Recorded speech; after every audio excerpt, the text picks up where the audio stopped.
to the live debate for Women's Officer.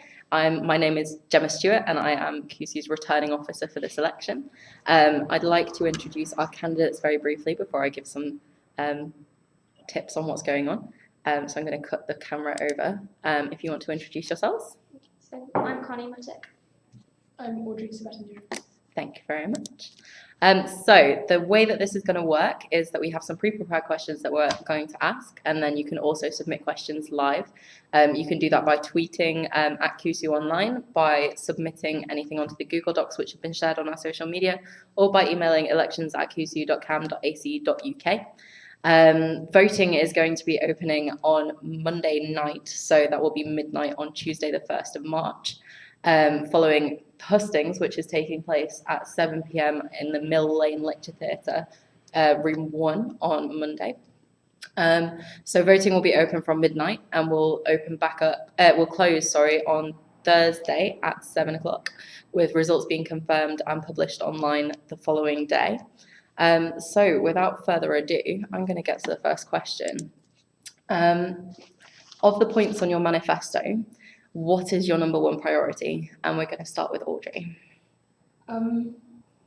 Well, I'm going to be a bit difficult and not completely answer the question, Okay. because I think that there are primarily 2 points, one general and one specific. Okay. That are both really important. The first general one is sort of addressing disengagement, because I think that without people engaging in CUSU generally, but also in the women's campaign, we lack the legitimacy of going about things democratically, because nobody's views are being heard. You kind of have to. There's an extent to which you have to act unilaterally, which isn't great. And when we don't have that legitimacy, then any other policy that I would try to carry out as a women's officer would also be less legitimate as well, which isn't great, especially because there's so much important work to be done. And specifically, I think tackling the gender attainment gap from multiple perspectives specifically is an important one, mainly because at the end of the day, this is an educational institution. We should all be being educated equally. Otherwise, what's the point? But also because it ties in other aspects of my manifesto. So I think dealing with the gender attainment gap would also help us have better conversations about gender parity in our reading lists, because we'll start talking about the way that we talk about and treat women in academia, and that will transcend just us as students, but also academics and the academics that we read and study. And yeah, it also shows makes intersectionality central to the women's campaign and to the role of women's officer, which I think is a good thing. Great, thank you very much. And Connie? Yeah, I'm going to answer kind of similarly. My main focus is accessibility and engagement. I think the more people you get involved, the more effective your campaigns are going to be, the more representative they are of people as a whole, and that's totally important. I found when being JCL Women's Representative Officer at Queen's, just things like so we had the highest attended FemSoc event that I arranged, and then getting loads of people there meant that I could speak to them about other campaigns I was doing, and then loads more people got involved in donations campaigns, in my Celebrating 35 Years at Women campaigns, and also things like helping me redraft the harassment policy. So that meant I had way more voices, way more perspectives, and it was way more effective. So applying that kind of thing to the university as a whole, getting more people involved in women's campaign, making sure they don't see it as an intimidating, frightening thing, and they don't feel afraid to have their voices heard, is really important in A, representing their views, and B, having a big amount of people behind things so that they are more effective in the way you implement them across the university and towards officials at Cambridge. Great, Audrey, anything to respond? No. Okay. Okay, so the big question that we were discussing beforehand was, what do you see as being the end goal of feminism? And we're going to start with Connie. Yeah, this is such a difficult, a huge question to ask. But I guess in few words, I would just say that it is the liberation of all women from gender-based oppression. And yeah, that can't be done without every single woman's voices across all intersecting oppressions. Audrey?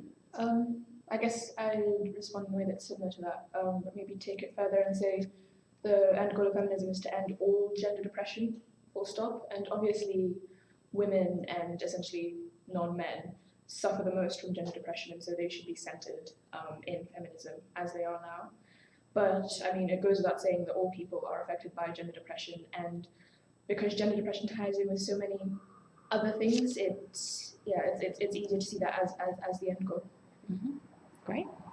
Anything to respond, Honey? Yeah, no, I totally agree. Yeah, question. Okay, I'm very jealous. friendly.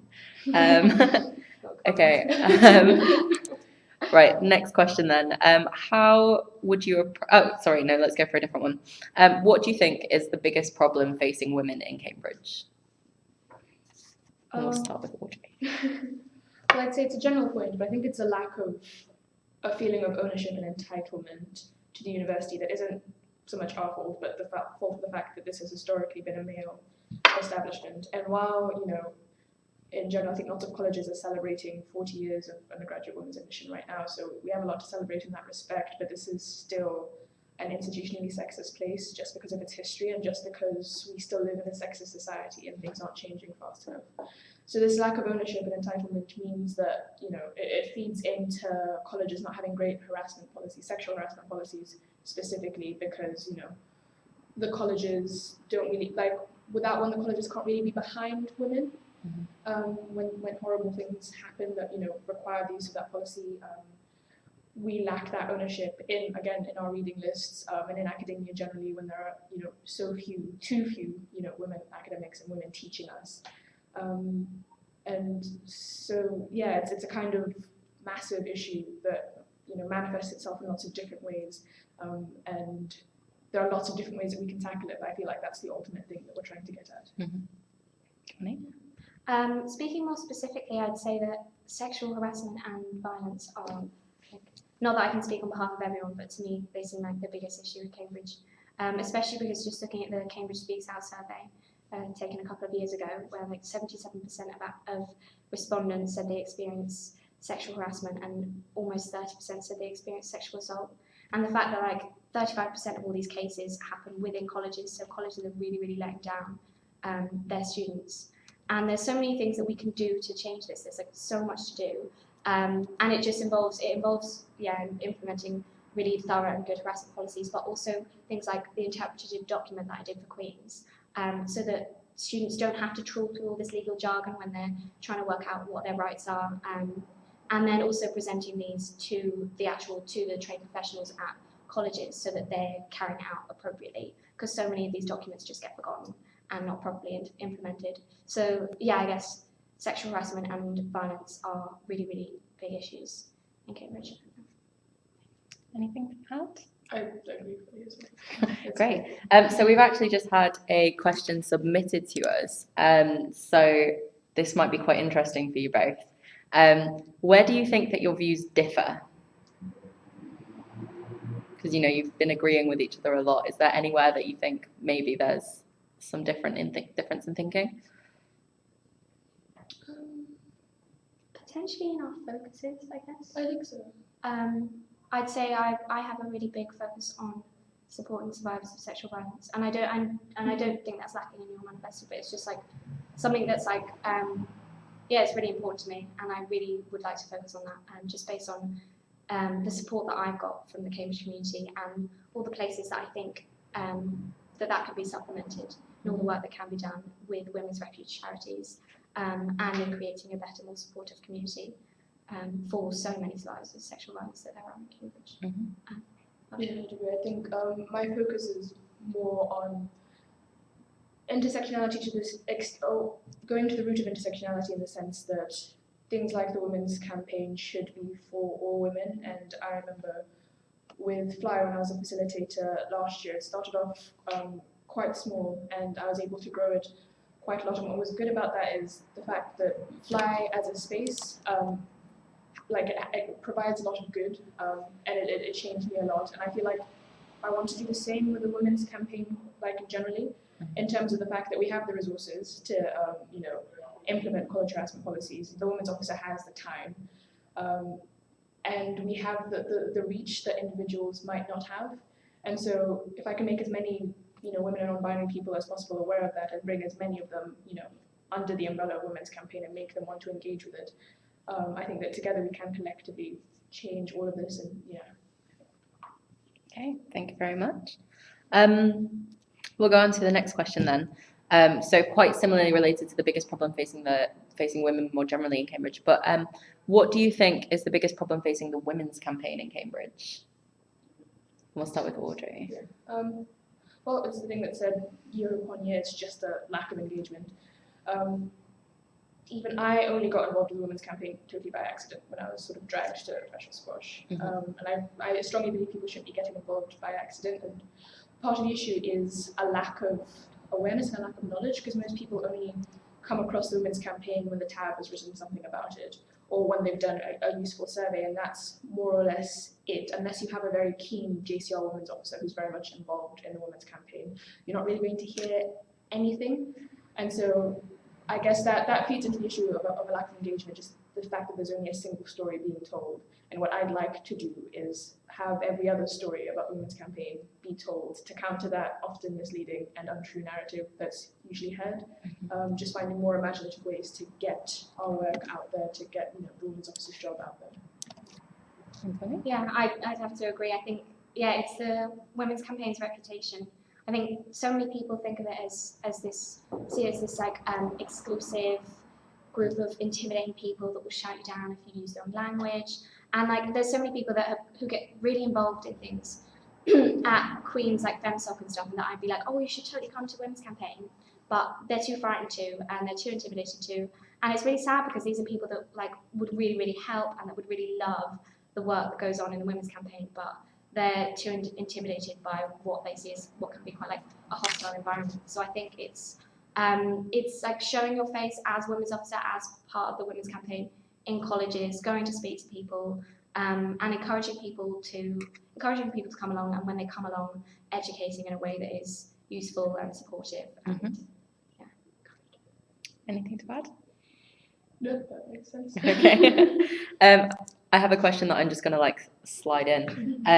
So we talked about the biggest problems facing the Women's Campaign, but what do you think are the biggest successes of the Women's Campaign this year or in recent years? And we'll start with Connie. I think consent workshops have been really, really awesome. And the Women's Campaign really, really helped me. They've done loads of work for women's officers in JCRs, and that's been really, really useful. Like Amelia especially was really, really helpful, and Charlie was really helpful coming in and training all of the members that I got to help out with my consent workshops. And that was, yeah, really, really useful. There was loads of resources there. There were packs to hand out. And I think consent workshops hopefully will have made a really, really massive difference. So that's a really big success. Thanks, Cam, for that. Yeah, the consent workshops are great. And I would maybe also say the Mind the Gap survey, I think is really good, because it kind of quantified all the problems that I'd often heard women talking about in terms of the aggressive nature of supervisions, and sometimes feeling like, the academic setting reinforces the sort of like old boys feeling about Cambridge. I think one of the comments in the survey or in the report was somebody mentioning how her male supervisors would like engage in banter or whatever with her male supervisees, and like not be as close with his female supervisees, and that automatically makes you feel less confident. And I've certainly noticed that occasionally myself. Yeah, so I think turning all of these feelings into statistics that the university as a whole can then use to bring about change. And I also really, really liked the fact that it was taken from an intersectional perspective. Amelia and the Women's Campaign Committee generally, and Charlie, like, they focused on women and like on issues of gender, but they also talked about like BME women in comparison to white women, and disabled women in comparison to able women, and which I thought was a really good and really nuanced way to go about things. Anything to add? Yeah, I'd just like to strongly agree. Like the Mind the Gap was so useful, just like in giving tangible things. Like I went to speak to the governing body at my college about it, and like they were all like, "What? This happens to women?" Like and so it's the kind of thing that you can't really, when you go into settings like that, you can't really say without statistics. Like you can't just be like, "Oh, I have this sense." So yeah, the Mind the Gap survey, they did the work that like so many women needed them to do in order to validate our feelings. So it's really good that we've gotten on to talking about the Mind the Gap report, because one of the questions that we've had submitted was, how do you plan to address the findings of the Mind the Gap report, and is there anything that you would intend to do kind of over your year and term to address those findings? I think we'll start with Connie this time. Oh wait, no, sorry, it was Audrey. Sorry. Oh, yeah, sorry, I I just- keep forgetting. Well, I think closely linked with the Liberate Our Curriculum or Liberate Academia campaign Women's Campaign is doing now, I think one of the issues is the work itself and the way that we conceptualize knowledge, and how it can be very exclusive to like anybody who essentially isn't a white man. We're not sort of taught to work in ways that, like, obviously the Cambridge education system is great and I've learned a lot, but so much of the way that we think is very Eurocentric, and we're taught to think and write in ways that are Eurocentric, and that may not come across may not be natural or the best way of learning for everybody. And I feel like if we can start those kinds of conversations, because obviously changing the curriculum isn't going to happen over a year, I think critical analysis of this is really important in helping people, regain confidence, realizing that, women regain confidence, knowing that they're not like the issue, like that their lack of confidence is also being brought about by the work itself. So having those conversations, and I also think incorporating the findings from the Mind the Gap survey is a tangible thing in the training of supervisors and of tutors, like, so that again, like, they can know that this is an issue, they can be conscious of it, and they can, think about this kind of thing while they're supervising, maybe test, changing their own behavior, modifying their own behavior accordingly. Mm-hmm. Thank you, Connie. Yeah, I'd like to agree. I think, presenting the results to people, because to be honest, like, the amount that you could just link the report to senior members of the university, like, they're not going to read through it. Whereas getting yourself into meetings, summarizing the results to people and being like, this is an issue and we need to do something about it is really important. So I did that at Queen's, and I'd like to do that on a university level. And then, taking the suggestions and training supervisors in colleges, training welfare supporters to support women, and course content, getting more women on reading lists, and encouraging further research into women's issues is really important. Anything to add? That's okay. I can stop asking if you want. Okay, maybe another big question. What do you think that the role of men should be within the women's campaign? We'll start with Connie. Okay. So even though it's elected by women, it's a women's officer, but I think there are plenty of events that go on that are put on by the women's campaign that are open to all genders, and I'd be totally open to hosting more events that are open to more genders, more discursive events and educative events. And then, so from that, I think it's for men who are keen to get involved. I think go along to these events and sit back and listen, hear what women have to say, and then take that and use it and to call out rape culture, to call out your sexist friends in drinking societies, and really, I think there are definitely places where men can make a difference. Exactly. I'd have to agree. I think it's not so much what the role of men is in the women's campaign, but what men can do about the women's campaign and what they learn in the women's campaign. Because men should be allies. At the end of the day, as I mentioned earlier, gender depression affects non-men more than it does men. So it's possibly better to have women making the key decisions.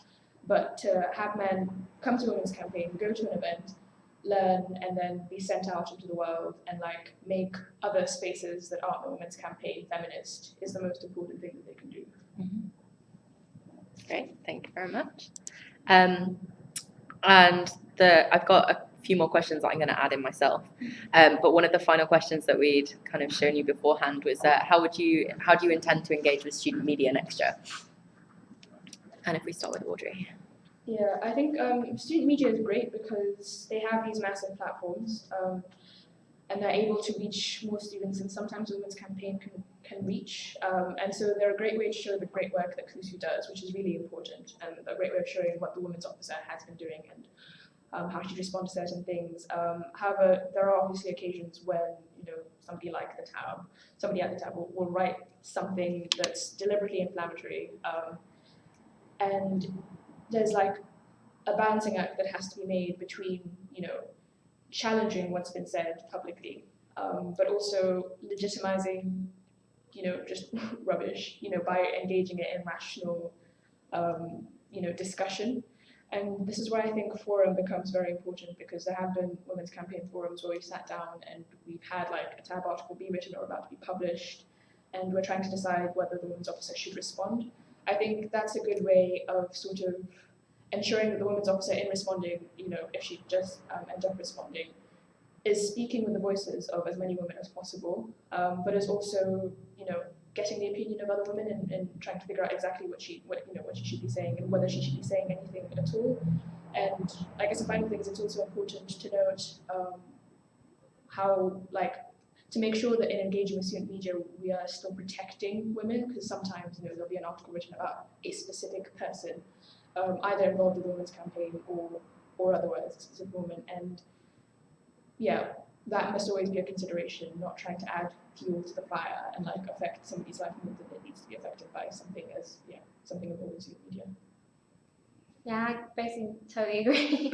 But I think it would be silly to underestimate the reach of student media, how many people do read things like the tab. So I think it is important to get involved at times to be able to respond things, so that it isn't just the opinion that the women's campaign is really bad, is the main opinion that's out there. I think it's really important to have women's voices and women's campaign voices reaching people across the university. So yeah, I think, but it does depend on case, and it does depend on whether the people involved are comfortable with you responding. So yeah, I guess it depends on what happens.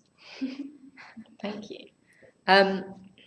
So I'm going to just give a quick shout out to anyone that wants to submit questions for the women's officer candidates. If you do, I've got 2 questions left, and then I'll be refreshing again. If not, then you will have to wait until hustings on Monday.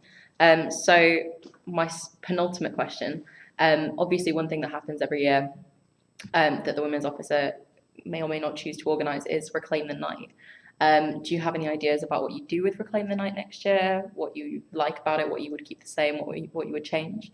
And I can't remember where we started last time. I think we started with Audrey, so I'm going to start with Connie. Yeah, I think I love Reclaim the Night. I think it was really, really, really fun last year when I went. And one of the really good things about last year was that I had within college a contingent there. So we got together, we made banners, and then we got together before. So that meant that loads of people came along, loads of people felt comfortable going along in a group. And that was really good fun. We got loads of people involved. So encouraging that kind of thing in different colleges, going to speak to people about it in colleges, making sure women's officers are getting people involved is a really good thing to do. And then also making sure that the space is safe. Oh, gross. For especially for disabled people, because I think there is an issue with campaigning being seen as just people getting out there and marching, and not just sitting back on their laurels. But that does ignore the fact that some women can't come out that night, some women can't come out and walk. So this year they're arranging a separate event, a smaller event, specifically designed to address that. So that kind of thing is really, really good. Yeah, I really enjoy Reclaim the Night, and I also went last year.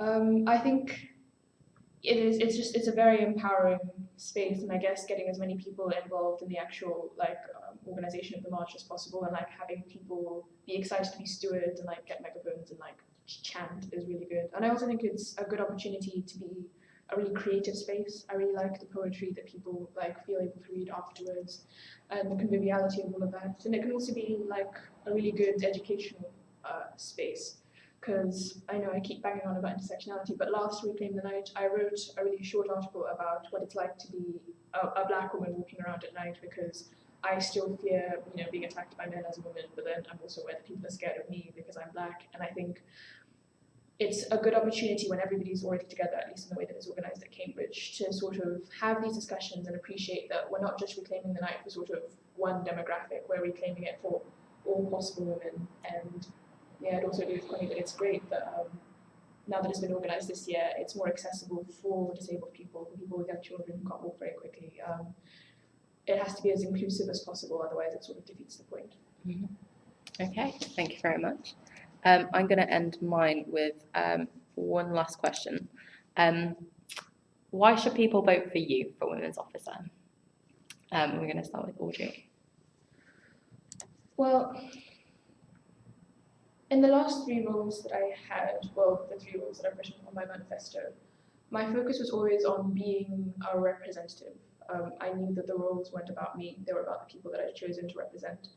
And so, in everything that I did, I tried to afford people a platform, the platform that I'd been given by virtue of my role, so they could speak for themselves. And I think that that was very successful. I mean, you look at Fly, and in the year that I was sort of facilitating meetings and being the admin, it grew so much. And I think part of it is, through setting up the, Anti-Women video series where I just filmed women talking about their experiences, and by establishing the Fly blog where, other women of color could write about their experiences. It built solidarity. It also became a point of education, and it established Fly into mainstream culture at Cambridge, which previously hadn't been the case. So I intend to do something very similar with the women's campaign. I know that the role of a women's officer obviously is to a large extent a leadership role, but at the end of the day, you're also trying to speak. You are speaking for women and non-binary people, and you can't always do that. Sometimes you have to give your platform for them to speak for themselves, and that will be central to everything that I do. And I think that that's what the women's campaign needs next year. Thank you. Connie? Yeah, I think the thing that sets me out is my experience. I did loads last year as Women's Officer, and like all the things that I want to do in pretty much every single thing in my manifesto I've done in some form at Queen's. So like consent workshops, I ran the first Freshers Week consent workshops at Queen's, harassment policy, that I rewrote the harassment policy at Queen's, and then wrote my own interpretive document for students. And then in terms of accessibility, it's like one of my first FemSoc discussions was the highest that Queen's FemSoc has ever had. We had the highest contingent at Reclaim the Night that we've ever had, with the highest attendance to the women's dinner that I organised. We had over 100 people compared to usually about like 50, and then like 65 the year before. And then celebrating women's achievements. So I had last year 35 years of women at Queen's. We celebrated that. I had badges. I put up portraits of Queen's women in Old Hall. So yeah, I've done loads and loads of stuff, and I've got loads of experience, and I'd really like to apply all of that to on a university level. I think I'd be good at it. So vote for me. Great. Thank you both very much. Sorry if there's a bit of noise in the background. So there have been no further questions submitted, so thank you both very much for participating. Voting will open at midnight on the 1st of March. That will be following hustings, which is taking place at 7 o'clock in the evening in the Mill Lane Lecture Room 1. That will be another opportunity for you to bring any questions that you have for any of the candidates to ask and have them answer it. We also have road shows happening from 10:30 a.m. to 1 p.m. on Tuesday, Wednesday and Thursday next week, and the first 2 will be taking place at the Sidgwick site, and the second will be taking place at Downing site on Thursday. And that's an opportunity to come and read candidates' manifestos. We'll also have some tablets with us for you to be able to vote. And we're also letting candidates come along should they want to talk to anyone about why they should be voted for or not. Hopefully not. And that's everything. Voting will close on the 3rd of March at 7 p.m. and the votes will be confirmed 24 hours later. And please don't forget also that reopen nominations will also be a candidate in this election, as in every other. Thank you very, very much for joining us, and we will hopefully see you tomorrow for the next round of debates.